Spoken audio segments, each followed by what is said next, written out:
குடியிருப்பவன் ஏடாத மனிதருக்கும் உணவளிப்பவன்.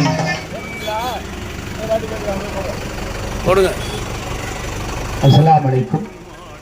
முஹிதீன் ஆண்டவர் பெரிய பள்ளிவாசல் நடத்தக்கூடிய மாபெரும் மீலது நபி விழா இன்றைய தினம் மாலை மக்ரிப் தொழுகைக்கு பின் மிக சிறப்பாக நடைபெற உள்ளது.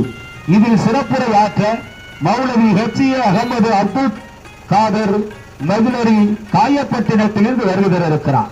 பெண்களுக்கு தனி இட வசதி, பெண்கள் ஆண்கள் அனைவரும் கலந்து கொண்டு இந்த பயானுடைய நிகழ்ச்சியை சிறப்பாக நடத்தி தருமாறு முஹிதீன் ஆண்டவர் பெரிய பள்ளிவாசல் நிர்வாகத்தின் சார்பாக கேட்டுக் கொள்ளப்படுகிறார்கள். அதனைத் தொடர்ந்து அனைவருக்கும் தப்ரூக் வழங்கப்படுகிற நற்செய்தியையும் அன்புடன் அறிவிக்கப்படுகிறார்கள். இங்கனம் முஹிதீன் ஆண்டவர் பெரிய பள்ளிவாசல் நிர்வாகம்